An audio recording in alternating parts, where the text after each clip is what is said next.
Good morning दोस्तों, मैं संजीव पोसवाल आपका अपने यूट्यूब चैनल द लर्निंग अड्डा में एक बार फिर से स्वागत करते हैं। और हम लोग जो है क्या कहते हैं 10 क्वेश्चन करंट अफेयर्स की चला रहे हैं। आप लोगों को पता ही है, इसके बारे में अच्छी तरीके से जानते ही हैं। मैंने पहले भी कहा है कि अगर ये अच्छा चैनल है और अच्छी बात कर रहे हैं तो हम इसे लाइक और सब्सक्राइब कीजिए। और हमारा ये है द लर्निंग अड्डा, ठीक है। काय की क्लासेज चल रही है, करंट अफेयर्स की क्लासेज चल रही हैं यहाँ पर, ठीक है। यूपीएसआई, दिल्ली पुलिस और इन सब की क्लासेज चल रही हैं। 23 तारीख का करंट अफेयर्स पढ़ाना है हमें। और जैसे कि हमारा स्लोगन है मॉर्निंग टी विद मी, ठीक है। तो चाय पीजिए मेरे साथ और आनंद लीजिए, ठीक है। अब आगे अगली क्लास पे चलते हैं हम। बहुत बढ़िया क्वेश्चन है, कौन सा मोटिवेशन थीम। जिस पर ये जग हंसा है उसी ने इतिहास रचा है। बिल्कुल सच्चाई है। आप एक चीज याद रखिए कि जब आप तरक्की करने लगे ना, तरक्की,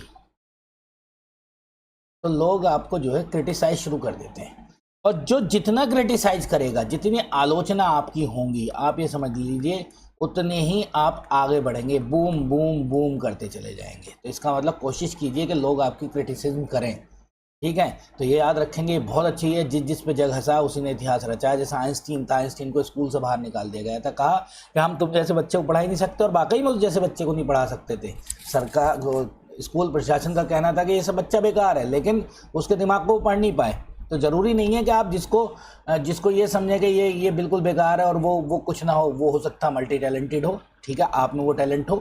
तो इसको क्वेश्चन को, इस थीम को याद करते हुए अगले क्वेश्चन पे चलते हैं हम। बहुत बढ़िया क्वेश्चन अपना। फिनलैंड की खाड़ी, गल्फ ऑफ फिनलैंड की खाड़ी आजकल समाचारों में है। समाचारों में क्यों है मैं अभी बताऊंगा, क्यों समाचारों में है और किसके पास है। तो ये बाल्टिक सी के पास है। मैंने आप लोगों को बाल्टिक सी के बारे में पहले ही बता चुका हूँ और आज भी मैप के थ्रू बताएंगे हम। इसमें यहाँ की सारी चीज़ों के बारे में बताएंगे।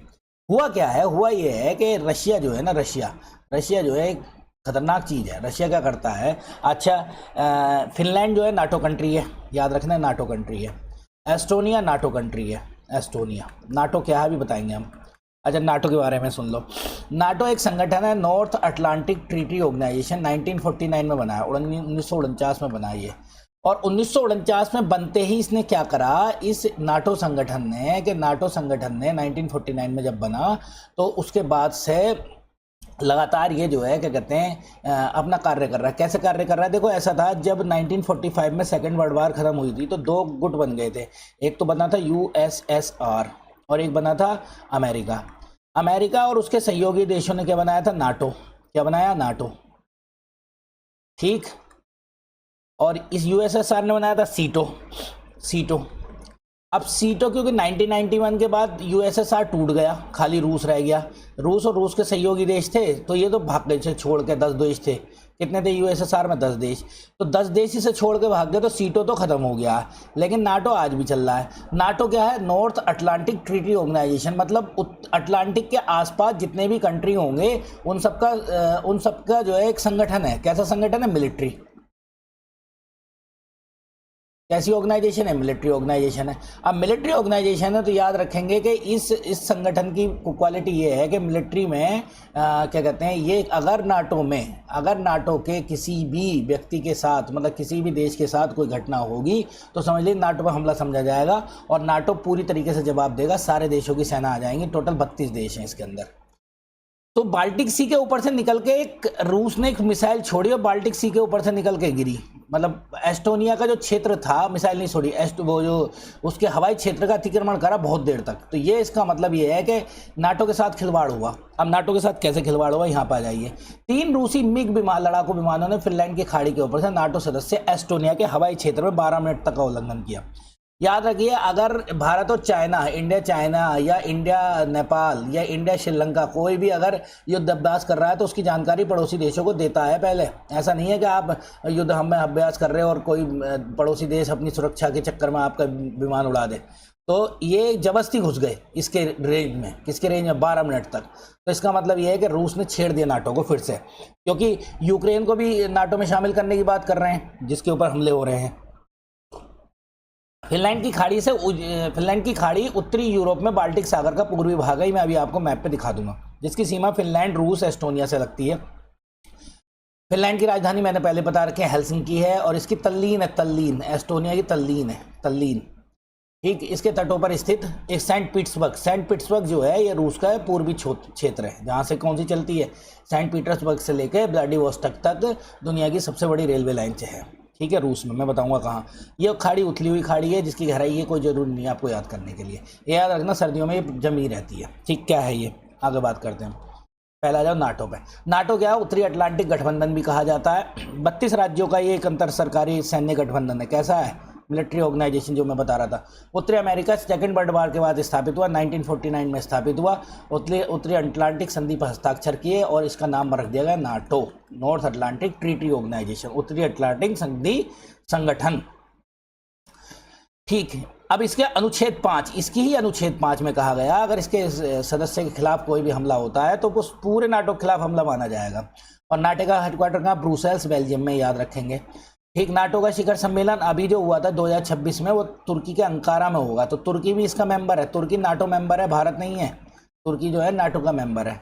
ठीक, इससे पहले 25 में कहा तो नीदरलैंड के हैग में हुआ था, इसका मतलब नीदरलैंड भी इसका मेंबर है। फिनलैंड, देखो याद रखना, फिनलैंड जिसके ऊपर जिसकी खाड़ी है, फिनलैंड 2023 में नाटो में शामिल हुआ और 2025 में स्वीडन शामिल हुआ। तो लेटेस्ट जो है स्वीडन है, याद रखेंगे। ये दोनों फैक्ट याद रखें, मोस्ट इंपॉर्टेंट फैक्ट है ये। टोटल हो गए 32 देश, पहले थे 28, 28 से हो गए 30, 30 से हो गए 32। ठीक, अब हम आप लोगों को ये बता देते हैं क्या है ये। अच्छा, इंग्लिश में पढ़ लेंगे आप। अब देखिए, ये मैंने आप लोगों को पहले बताया था, ये कंट्री जो दिख रही है नॉर्वे, नॉर्वे की कैपिटल ओस्लो, स्वीडन, स्वीडन की कैपिटल स्टॉकहोम, और फिनलैंड, फिनलैंड की कैपिटल हेलसिंकी। ये तीनों के तीनों जो है स्कैंडिनेवियन कंट्री हैं, पहले ही बात हो चुकी है इसके बारे में। स्कैंडिनेवियन देश, और इनकी एक क्वालिटी और है स्कैंडिनेवियन की, मैं बता रहा हूँ आपको। स्कैंडिनेवियन देश क्या करते हैं, क्या करते हैं स्कैंडिनेवियन देश, यहाँ पर आधी रात का सूर्य निकल जाता है। मिडनाइट सन कंट्री है ये, मिडनाइट सन कंट्री,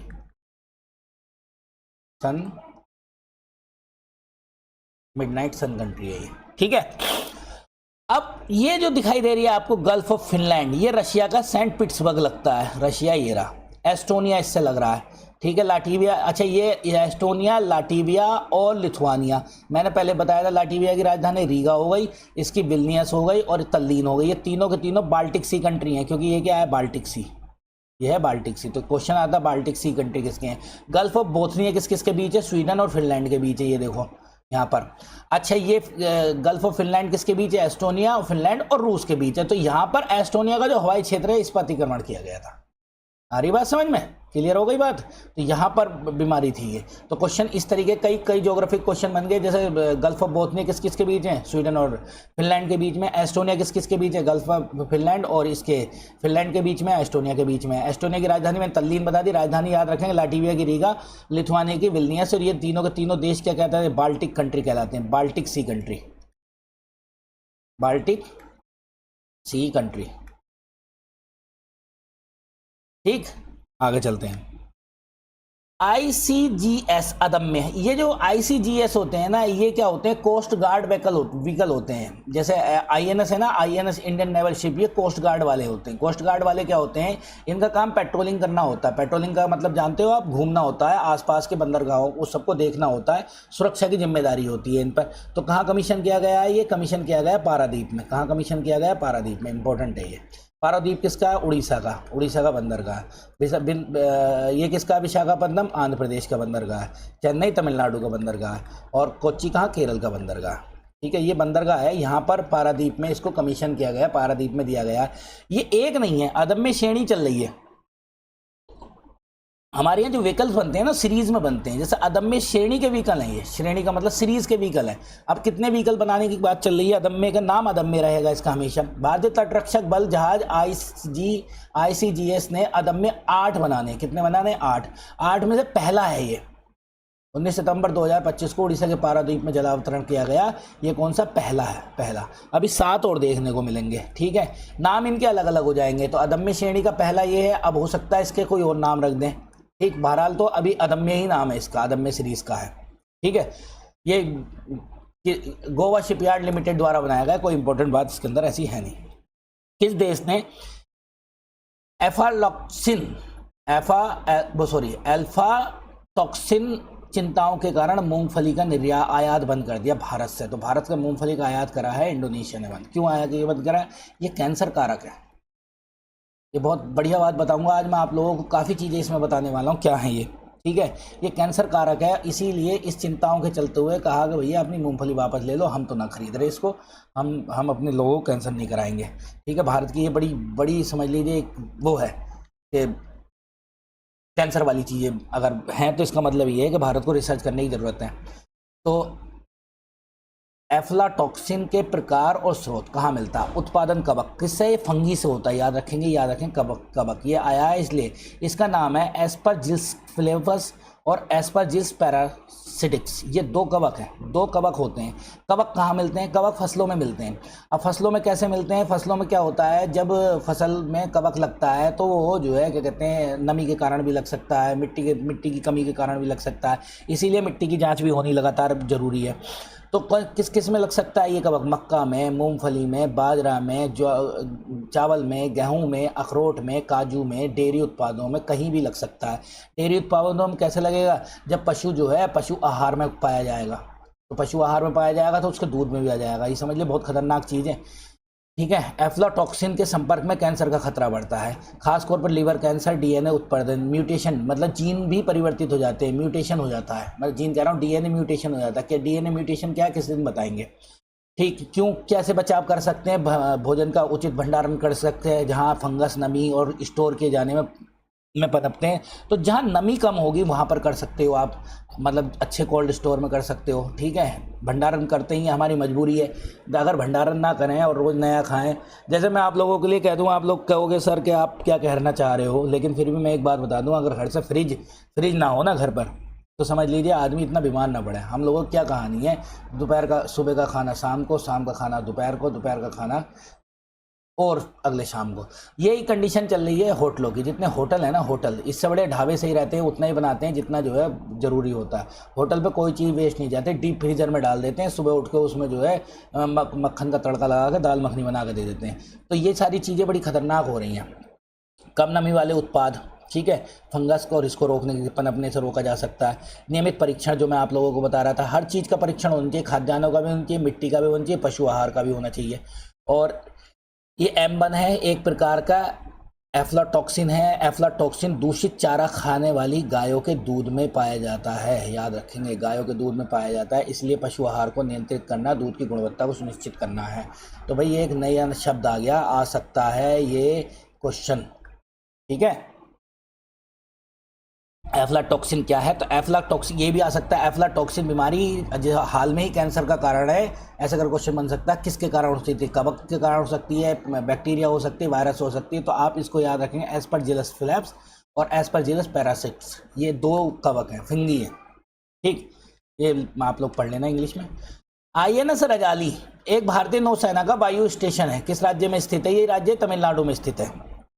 किस में स्थित है? ये तमिलनाडु में स्थित है। यहाँ पर क्या हुआ, एक मीटिंग हुई है, अभी मीटिंग हुई है, इसीलिए इंपॉर्टेंट हुआ है। क्या हुई है? मीटिंग हुई है यहाँ पर, ठीक है, याद रखेंगे। आईएनएस रजाली ये वायु सेना का स्टेशन है, इंडियन नेवल शिप है वैसे तो, इसका वायु स्टेशन है।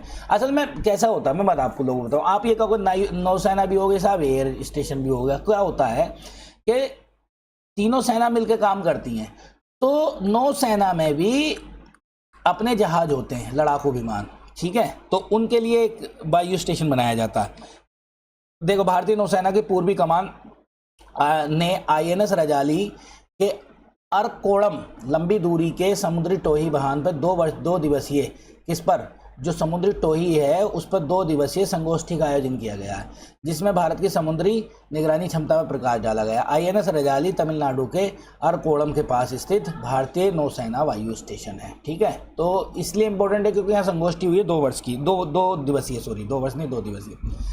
विश्व अल्जाइमर दिवस आप लोगों को पता ही है, 21 सितंबर को होता है। बड़ी खतरनाक बीमारी है, लोगों को भूलने की बीमारी होती है, लोग जो है क्या कहते हैं कॉन्शियसनेस खो देते हैं। ये बहुत खतरनाक बीमारी है, इसके लिए बार बार ट्रीटमेंट चल रहे हैं, लेकिन अल्जाइमर का अभी भी इलाज प्रॉपर चैनल पर नहीं हो पा रहा है, ठीक है।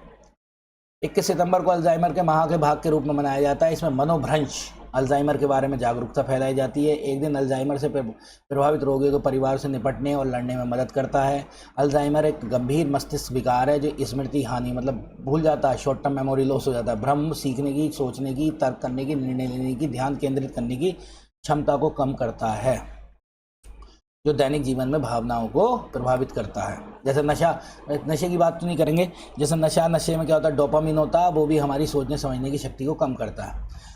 राष्ट्रीय समुद्री विरासत परिसर गुजरात के किस प्राचीन स्थल पर विकसित किया जाता है? देखो भाई, लोथल पे विकसित किया जा रहा है। ये धोलावीरा भी कहाँ है? गुजरात में है। लोथल पे विकसित किया जा रहा है। लोथल सिंधु घाटी सभ्यता का बंदरगाह था। क्या क्या मिला मैं अभी आप लोगों को बता दूंगा इसके अंदर। पहले हम बात कर लें क्या क्या विकसित किया जाएगा। प्रधानमंत्री नरेंद्र मोदी 1 दिवसीय दौरे पर गुजरात के लोथल राष्ट्रीय समुद्री विरासत परिसर की प्रगति की समीक्षा करेंगे, जिसमें NMHC पत्तन पोत परिवहन जलमार्ग सागरमाला कार्यक्रम के तहत ये प्रमुख परियोजना है, जिसकी अनुमानित लागत 4500 करोड़ है। सिंधु घाटी सभ्यता का पुराना शहर है। लोथल दुनिया से मानव निर्मित गोदी स्थल, गोदी का मतलब जानते हो, जहाँ पर जहाज बनाए जाते थे। ठीक, यहाँ पर इतिहास, अनुसंधान, शिक्षा, मनोरंजन के माध्यम से 5000 साल पुरानी समुद्री इतिहास को प्रदर्शित करेगा।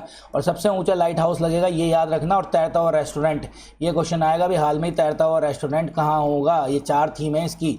एक तो सबसे ऊंचा लाइट संग्रहालय, तैरता हुआ रेस्टोरेंट, टेंट सिटी और कार सुविधाएं शामिल है। ठीक है, आगे चलते हैं हम। ये आ गया लाल गर्दन वाले फलारोप हाल में ही पहली बार तमिलनाडु के किस पक्षी अभयारण्य में देखे गए? तो नंजरायन पक्षी अभयारण्य में ये देखे गए हैं। ठीक है, ये बिल्कुल लुप्त होने वाली प्रजाति है, तो इसको दोबारा से देखा गया है, इसीलिए ये इंपॉर्टेंट है। IUCN ने इसे रेड डाटा बुक में शामिल कर रखा है। ठीक, बहुत दिन बाद दिखाई दी है हमें।